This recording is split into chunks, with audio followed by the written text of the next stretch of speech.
حضرت مولانا جلال الدین رومی رحمۃ اللہ تعالی علیہ فرماتے ہیں دنیا میں کچھ بدبخت لوگ ایسے بھی رہتے ہیں جن کا کوئی بھی عمل قبول نہیں ہوتا۔ دنیا میں کچھ بدقسمت لوگ ایسے بھی ہیں جن کی نہ تو نماز قبول ہوتی ہے، جن کا نہ تو روزہ قبول ہوتا ہے، نہ تو کوئی بھی دعا قبول ہوتی ہے۔ میرے دامن میں جوانوں کی زندگی بدل دینے والے 2 واقعات پڑھے ہیں، دل کے کانوں سے سنیے گا۔ آئے پیلے دانت، ہڈیوں کا ڈھانچہ، کمزور سانچہ، ایک بدقسمت شخص 4 پئی پہ پڑا کہہ رہا تھا، لوگو ایسی نماز کبھی نہ پڑھنا، ایسی نماز کبھی نہ پڑھنا، یاد رکھنا ثواب کے بجائے تمہیں گناہ ہی ملے گا۔ ایک اللہ والا اس کے قریب گیا، کہا یہ تم کیا کہہ رہے ہو؟ ایسی کون سی نماز ہے جس کے پڑھنے سے ثواب کی جگہ گناہ ہی ملتا ہے؟ اس نے کہا مجھے عبرت سے دیکھو اور میری کہانی سنو۔ کہنے لگا یہاں میرا مکان تھا، یہاں میرا مکان تھا، دکان تھی، کاروبار تھا، میں کون تھا؟ میں ایک شیر جیسا انسان تھا، لیکن اب بھیک مانگتا ہوں، کوئی دیتا ہی نہیں ہے۔ جو بھی ساتھ سے گزرتا ہے مجھ پر لعنت کرتا ہے۔ ہائے اس کی آنکھیں چھم چھم برس رہی تھی، رو رو کے کہہ رہا تھا کہ عبرت کی بات تو یہ ہے کہ میں نماز پڑھتا ہوں، گزرنے والا مجھے نمازی پرہیزگار کہنے کے بجائے مجھ پر لعنت کرتا ہے۔ اب اس نے اپنی زندگی کی ایک دردناک کہانی سنائی، اپنی زندگی کا ایک عبرتناک واقعہ سنایا۔ کہنے لگا میں وہ بدبخت انسان ہوں جس نے اپنی ماں کے چہرے پر جوتے مارے ہیں، استغفر اللہ۔ کہنے لگا ایک رات میں اپنے بد کردار غنڈے دوستوں کے ساتھ سینما دیکھنے گئے، ساری رات کنجریوں کے، طوائفوں کے ڈانس دیکھتا رہا، شرابوں میں مست رہا۔ واپسی رات 2 بجے گھر پہنچا، گھر پہنچ کر ماں سے کھانا مانگا۔ ماں نے شرم دلائی، او ساری رات آوارہ گردی کرتا ہے تو، باپ کی عزت کو کیوں خاک میں ملا رہا ہے؟ نہ تمہارا باپ ایسا تھا، نہ دادا ایسا تھا، اور نہ ہی تو یہ تیری ماں ایسی ہے، تو کن گنڈوں میں پھنس گیا ہے؟ بس مجھے غصہ آیا، جیسے ہی میری ماں نے میری غیرت جگانے کی کوشش کی، مجھے غصہ آیا، جوتا لے کر ماں کو مارنے لگا۔ 2 جوتے اس کے منہ پر لگے۔ ہائے ماں کے منہ سے بے ساختہ ایک آواز نکلی، ایک دردناک آواز نکلی۔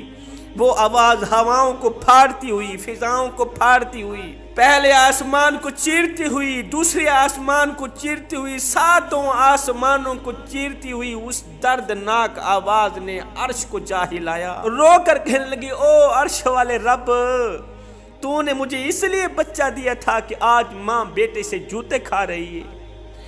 اے رب رات کا دوسرا پہر ہے، میری سن، مجھے اپنے پاس بلا لے، مجھے اپنے پاس بلا لے، میری کمزور ہڈیاں اب مزید جوتے نہیں کھا سکتی۔ اے رب جس نے ماں کے منہ پر جوتے مارے، جس نے ماں کو دکھ دیا ہے، اس کتے کو دنیا و آخرت میں تباہ و برباد کر دے۔ اس کی نہ تو دعا قبول کرنا اور نہ ہی تو نماز قبول کرنا۔ کہنے لگا اس وقت ماں کی ان باتوں کو سنتا سنتا میں سو گیا۔ رات کو پاؤں میں ایک درد سا اٹھا، پاؤں لرزنے لگا، صبح تک پاؤں سوج کر بہت سا موٹا ہو گیا تھا۔ ڈاکٹروں کو دکھایا، بڑے بڑے حکیموں کو دکھایا، آخر پاؤں کاٹنا ہی پڑا۔ جب ایک بار پاؤں کٹا تو پھر مسلسل دونوں پاؤں کی ٹانگیں کٹتی کٹتی گئی۔ یہ کہتے ہوئے اس نے اپنی ٹانگوں سے کپڑا ہٹایا۔ اس بدقسمت انسان نے جب اپنی ٹانگوں سے کپڑا ہٹایا، زخم دکھاتے ہوئے کہا بھائی یہ زخم نہیں ہے، یہ ماں کی بد دعا ہے، یہ زخم نہیں ہے، ماں کی بد دعاؤں کا اثر ہے، یہ ماں کی بد دعا ہے، اللہ کا قہر ہے مجھ پر۔ ماں رو رو کر 1 ہفتے میں چل بسی، جائیداد گئی، بیوی گئی، بیٹے گئے، 4 سال سے یہاں پڑا ہوں، پیپ مسلسل بہ رہی ہے، ایسا لگتا ہے کہ ہر وقت کتے کاٹ رہے ہیں، کتے کاٹ رہے ہیں، نیند نہیں آتی۔ گزرنے والے کہتے ہیں یہ وہ لعنتی ہے جس نے اپنی ماں کو جوتوں سے مارا، کتے کی طرح میرے سامنے روٹی پھینکتے ہیں، بیٹوں کو بلاتا ہوں نہیں آتے، ابا نہیں کہتے، رو کر کہنے لگا مجھ پہ ترس کھاؤ، مجھے کوئی ایسا وظیفہ بتاؤ جس کے پڑھنے سے اللہ مجھے معاف کر دے، اللہ مجھے جلد موت ہی دے دے۔ میری زندگی اجیرن بن گئی، میں زندگی سے تنگ آ گیا ہوں، دعا کرو اللہ اس بدبخت کو موت ہی دے دے۔ آئے ماں کے دو جملوں نے دونوں جہانوں کے لیے خدا کے غضب کا نشانہ بنا دیا۔ جنہوں نے والدین کی خدمت کی، پھر ان کو اجر کتنا ملا؟ جنہوں نے والدین کو ذلیل کیا، ان کی سزا تو تم لوگوں نے سن لی، ان کا عبرت ناک واقعہ سن لیا۔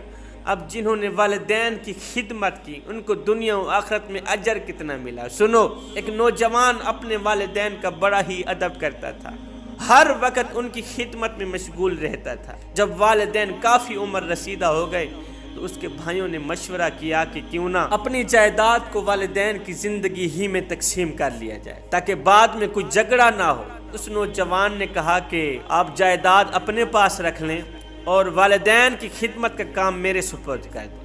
جتنی بھی جائیداد ہے نا آپ اپنے پاس رکھ لیں، والدین کی جو خدمت ہے اس کا کام میرے سپرد کر دیں۔ اب یہ نوجوان سارا دن محنت مزدوری کرتا، پھر گھر آ کر بقیہ وقت اپنے والدین کی خدمت اور بیوی بچوں کی دیکھ بھال میں گزرتا۔ وقت گزرتا رہا حتیٰ کہ اس کے والدین کا انتقال ہو۔ پہلے اس کی ماں کا انتقال ہو گیا، کچھ عرصہ بعد اس کے باپ کا انتقال ہو گیا۔ دوسرے بھائی امیر ترین بھائی تھے، ان کے پاس پیسہ تھا، جائیداد تھی، مال تھا، وہ تو امیر ترین تھے۔ اس کے ذمے ماں باپ کی خدمت تھی، ماں باپ کا بھی انتقال ہو گیا۔ ایک مرتبہ یہ نوجوان رات کو سو ہی رہا تھا، اس نے خواب میں دیکھا کہ کوئی کہنے والا اسے کہہ رہا ہے، اے نوجوان، تم نے اپنے والدین کا ادب کیا، ان کو راضی رکھا، ان کو خوش رکھا، ان کی خدمت کی، اس کے بدلے تمہیں انعام دیا جائے گا، جاؤ فلاں چٹان کے نیچے ایک دینار پڑا ہے، دینار وہ اٹھا لو۔ یہ نوجوان گیا، اس نے چٹان کے نیچے جا کر دیکھا تو اسے ایک دینار پڑا ہوا مل گیا۔ اس نے دینار اٹھایا اور خوشی خوشی گھر کی طرف روانہ ہوا۔ راستے میں ایک مچھلی فروش کی دکان کے قریب سے گزرتے ہوئے اسے خیال آیا کہ اس دینار کے بدلے میں ایک بڑی سی مچھلی خرید لی جائے، بیوی بچے آج اس کے کباب بنا کر کھائیں۔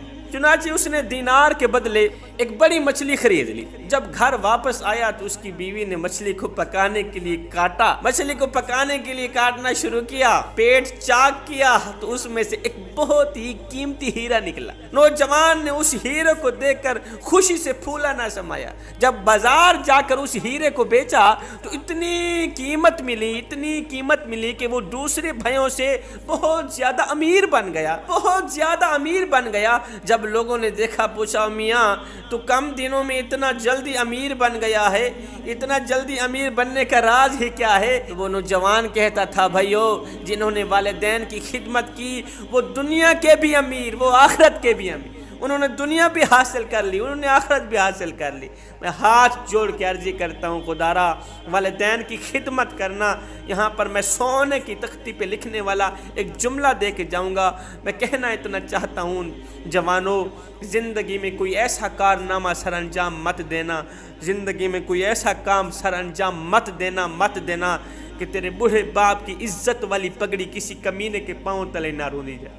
اپنے بوڑھے باپ کی عزت کا خیال رکھنا، بوڑھے والدین کی خدمت کرنا۔ حضرت سیدنا علی المرتضیٰ شیر خدا کرم اللہ وجہ الکریم نے فرمایا، زندگی میں کبھی فرصت ملے تو اپنے بوڑھے والدین کے ساتھ بیٹھ جایا کرو، ان سے ان کا حال چال پوچھ لیا کرو، اس لیے کہ بوڑھے والدین کے ساتھ گزرا وقت قیامت کے دن تمہاری بخشش کا ذریعہ بنے۔